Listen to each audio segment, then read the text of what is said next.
Mesdames, Messieurs, bonsoir. Le journal Libération ne mâche pas ses mots. Le journal titre « L'affaire du siècle ». Et cette affaire dite du Ricard contaminé risque en effet de devenir un fiasco pour le groupe Pernod Ricard. Car l'on recense déjà, selon plusieurs associations, 3 morts et plus de 700 contaminations dues à l'absorption de la célèbre boisson. C'est par un recoupement des informations entrées dans le Minitel que les autorités se sont inquiétées d'une potentielle intoxication liée à la célèbre marque Pernod Ricard. De temps à autre, je bois un petit Ricard en sortant de l'usine, oui. Alors vous imaginez bien qu'en entendant la nouvelle, ça m'a fait un choc, quoi. J'ai vidé toutes les bouteilles, j'ai arrêté le bistrot, quoi.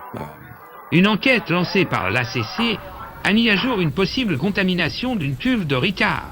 La cause, un mauvais nettoyage d'une ancienne cuve de pesticides utilisée pour traiter le chou-fleur. Vous savez, moi, si le patron me dit de pas utiliser le nettoyeur quantique, j'utilise pas. Voilà tout.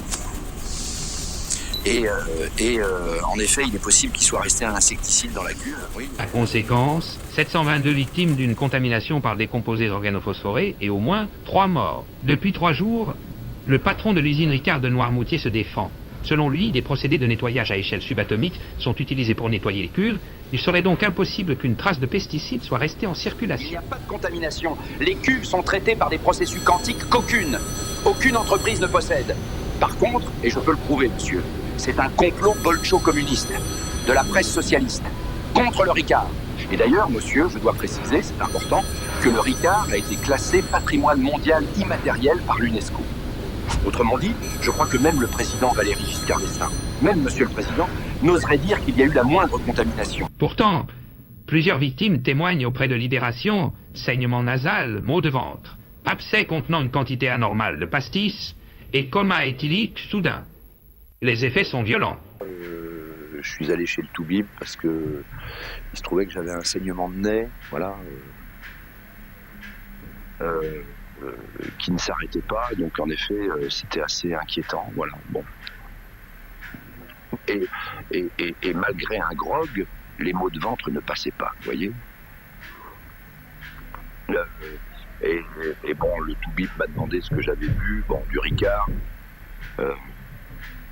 Et c'est vrai que je l'avais trouvé acide, vous voyez, et le médecin m'a rapporté que j'avais des composés organophosphorés dans le foie. Dans les supermarchés, à Prise Unique et à Mammouth, c'est la panique. Les grandes chaînes de magasins ont d'ores et déjà retiré de la circulation la marque, causant un relatif crash boursier à la Défense. Ce qui est très dur, si vous voulez, c'est d'avoir peur pour mes enfants, oui.